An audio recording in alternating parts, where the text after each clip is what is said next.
हिमॅटोपोएसिस. तर आता आपण हिमॅटोपोएसिसचा कंप्लीट चार्ट बघणार आहोत. अनकमिटेड फ्लोरोसिसचा कंप्लीट चॅप्टर आपण कव्हर केलेला आहे. तर या नोट्स तुमच्या थेरी एक्झामसाठी. ओम नमो धन्वंतरी. हॅलो स्टुडंट्स, मी वैद्य पायल भोरे तुम्हा सर्वांचं चरकसूचीची स्थिती या युट्यूब चॅनलवर स्वागत करते. तर आज आपण आपल्या हिमोपोएटिक सिस्टीमचा तिसरा टॉपिक हिमोपोएसिस किंवा इरिथ्रोपोएसिस चालू करणार आहोत. चला तर मग सुरुवात करूया. Hemopoiesis or hematopoiesis is the process of origin, development and maturation of blood cells or formed element. Body मध्ये जे ब्लड सेल्स फॉर्म होतात त्याच्या प्रोसेसला आपण हेमॅटोपोएसिस किंवा हिमोपोएसिस म्हणतो.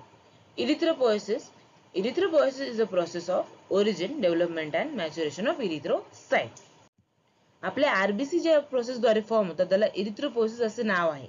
आता आपण इरिथ्रोपोएसिस इन डिटेल मध्ये बघूया. Site of erythropoiesis in fetal life. Mesoloblastic stage. During second month of intrauterine life, RBC are produced from mesenchyma of yolk cell. Hepatic stage. From third month, liver is main organ that produce RBC, spleen and lymphoid organ involved in erythropoiesis. Myeloid stage. During the last 3 months of intrauterine life, the RBC are produced from red bone marrow and liver. Up to second month RBC हे mesenchyma of yolk cell पासून form होत असतात. Third month पासून RBC हे liver पासून form व्हायला सुरुवात होते आणि लास्ट 3 मंथ मध्ये आरबीसी हे रेड बोन मॅरो आणि लिव्हर पासून फॉर्म होतात. In newborn babies, children and adult. In newborn babies, growing children and adult, RBC are produced from red bone marrow. Up to 20 age, red bone marrow of all bones. After 20 age, only from membranous bone. Newborn babies किंवा adults मध्ये RBC हे red bone marrow पासून form होतात, all long bones पासून. After 20 years, long bones मध्ये जे bone marrow असतो ते फॅट डिपॉझिशनमुळे येलो बोन मॅरो होऊन जातो, म्हणून फक्त मेम्ब्रेनस बोन्स पासून आपले आरबीसी हे फॉर्म होत असतात. मेम्ब्रेनस बोनच्या रेड बोन मॅरो पासून. In bone marrow 75% site of production of WBC और leucocyte and only 25% of site of production is RBC or erythrocyte. Red bone marrow मध्ये 75% ची साइट असते, त्यापासून आपले ल्युकोसाइट्स आणि डब्ल्यूबीसी फॉर्म होत असतात, कारण की त्यांचं लाईफ स्पॅन कमी असतो 1 to 10 डेज, आणि 25% साइट पासून आरबीसी फॉर्म होतात because of RBC life span जास्त आहे 120 डेज. हिमॅटोपोएसिस. तर आता आपण हिमॅटोपोएसिसचा कंप्लीट चार्ट बघणार आहोत. Uncommitted pluripotent hematopoietic stem cell, committed pluripotent hematopoietic stem cell, lymphoid stem cells which give rise to lymphocyte and natural killer cell. Colony forming blastocyte which give rise to myeloid cells. Myeloid cells are blood cells other than lymphocyte. When grown in culture, these cells form colonies. Hence they are called as colony forming blastocyte. There are 3 types. Colony forming unit erythrocyte which give rise to red blood cell. Colony forming unit granulocyte or monocyte which give rise to granulocytes and monocytes. Colony forming unit megakaryocyte which give rise to platelets or megakaryocytes. जर तुम्हाला exam मध्ये इरिथ्रोपोएसिसचा question एलक्यू आला तर तुम्हाला हा chart लिहिण्याची गरज नाही. तुम्ही डायरेक्ट याच्यानंतर चेंजेस ड्यूरिंग इरिथ्रोपोएसिस जे होणार आहे, जो आपला नेक्स्ट टॉपिक आहे, तो डायरेक्ट लिहायचा आहे. हा चार्ट फक्त तुमच्या समजण्यासाठी आहे की हिमॅटोपोएसिसची प्रोसेस कशी होते.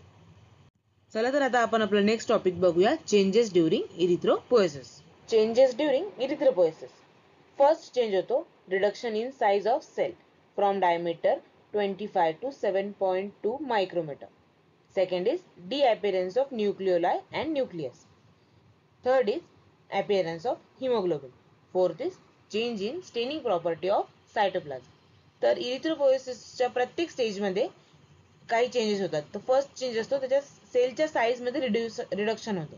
25 मायक्रोमीटर पासून 7.2 मायक्रोमीटर जी नॉर्मल आरबीसी ची साइज आहे त्या साइजला ते सेल येणे. सेकंड, न्यूक्लियोलाय आणि न्यूक्लियस डिसअपियर होणे. थर्ड, हिमोग्लोबिनचं प्रेझेन्स, अपीअरन्स होणे. आणि last is changes in staining property, म्हणजे ऍसिडिक स्टेन आहे का बेसिक स्टेन आहे. Stages of erythropoiesis. There are 6 stages of erythropoiesis. First is proerythroblast, second early normoblast, third intermediate normoblast, fourth late normoblast, fifth reticulocyte, and sixth is matured RBC. इरिथ्रोपोएसिसच्या प्रत्येक स्टेजमध्ये आपल्याला 4 important topic cover करायचे. Diameter, nucleus, staining property and important event of that stage. तर first stage आहे pro erythroblast और megaloblast. Diameter 20 micrometer. Nucleus has 2 or more nuclei and chromatin network. Staining property basophilic. Important event synthesis of hemoglobin start. या stage मध्ये हिमोग्लोबिनचं synthesis start होतं. आता next stage आहे आपली early normoblast. यामध्ये diameter 15 micrometre, nucleus no nucleoli and dense chromatin network. Staining property basophilic. Important event nucleoli disappear. या stage मध्ये nucleoli disappear होऊन जातं. थर्ड स्टेज इंटरमिडिएट नॉर्मोब्लास्ट और polychromatic erythroblast. Diameter 10 to 12 micrometre. यामध्ये nucleus further condense होतं chromatin नेटवर्कचं. Staining property polychromatic म्हणजेच basophilic plus acidophilic. Acidophilic due to presence of HB आणि सायटोप्लाझमचं स्टेनिंग प्रॉपर्टी असते बेसोफिलिक. याचं इम्पॉर्टंट इव्हेंट आहे हिमोग्लोबिनचं अपीअरन्स स्टार्ट होतं. फोर्थ स्टेज आहे late normoblast. Diameter 8 to 10 micrometer. Nucleus ink spot nucleus. Nucleus disappear by process called pycnosis. Staining property acidophilic. And as important event असतं nucleus disappear by the process called pycnosis. Fifth stage is reticulocyte. Diameter 7 to 7.5 micrometer. Nucleus is absent. Staining property basophilic. Important event reticulum is formed. Cell enters capillary from site of production. It is known as immature RBC. The cytoplasm contains reticular network or reticulum which formed from remnant of disintegrated organelles. Due to the reticular network, cell called as reticulocyte. या stage मध्ये जे सगळे sale organelles असतात त्याचे जे रेमनंट असतात ते disintegrate झाल्यामुळे ते जे रेमनंट असतात ते एक डेन्स नेटवर्क फॉर्म करतात. त्याला आपण रेटिक्युलर नेटवर्क किंवा रेटिक्युलम म्हणतो.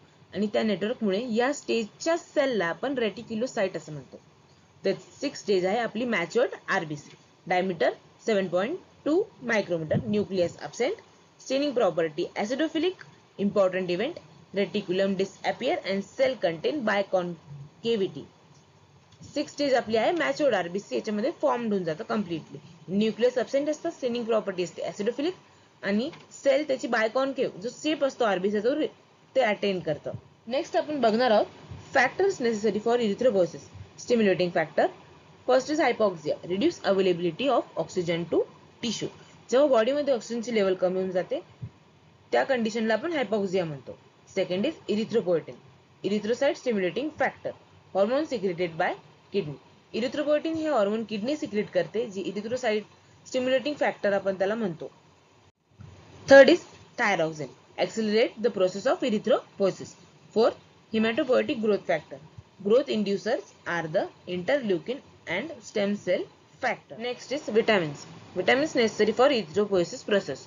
Vitamin B3 deficiency causes anemia and pellagra. Vitamin B6 deficiency causes anemia and peripheral neuropathy. Vitamin C deficiency leads to scurvy. Vitamin D deficiency results in anemia and rickets. Vitamin E deficiency leads to malnutrition. These are important factors which is necessary for stimulating the erythropoiesis process. हे सगळे factors आपल्या इरिथ्रोपोएसिसच्या प्रोसेसला fast होण्यासाठी किंवा start होण्यासाठी help करतात, induce करतात. तर आता आपण नेक्स्ट बघणार आहोत इरिथ्रोपोएसिसचे maturation factor. Next is maturation factor.